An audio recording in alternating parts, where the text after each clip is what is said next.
অনেক প্রচেষ্টা চালাচ্ছেন, কারোর থেকে হেল্প পাচ্ছেন না, খুব অসময়ে যাচ্ছে, অথচ কেউ আপনার পাশে নেই। এই চিহ্নগুলো আপনাকে দেখতে হবে বুধের ক্ষেত্র থেকে।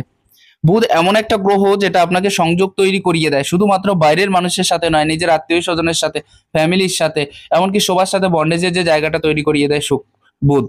বুধের সাথে শুক্র যদি অনেকটা বেশি খারাপ থাকে, তাহলে এই জায়গাটা আরো বেশি প্রবল করিয়ে দেয়। দেখুন, বুধের ক্ষেত্রে আপনার কোনো রেখা নেই বিশেষ, অতএব আপনি কিন্তু বিশেষ সাপোর্ট কারোর থেকে পাবেন না। যদি রেখাগুলো ক্লিয়ার থাকে বা রেখা থেকে থাকে, সেক্ষেত্রে কিন্তু আপনি অনেক মানুষের সাপোর্ট পেয়ে যাবেন, অনেকে আপনাকে হেল্প করবে।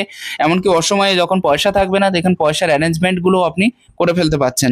আমরা আসি শুক্রের ক্ষেত্রে। শুক্রের ক্ষেত্রে এই যে রেখাগুলো বলা হয়, এগুলো সাপোর্টিং রেখা। যদি এগুলো আয়ু রেখার কাছাকাছি থেকে যায়, তাহলে কিন্তু কম বেশি মানুষ আপনাকে সাপোর্ট করবে, আপনাকে অসময়ে সাহায্য সহযোগিতা করবে। কিন্তু এগুলো যদি দূরে সরে যায়, আপনি কিন্তু বিশেষ নিজের কাছের লোকের কাছ থেকে বিশেষ সাপোর্ট আপনি পাবেন না।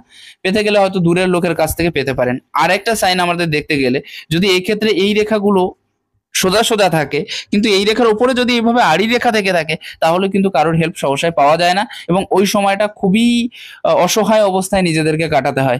নমস্কার।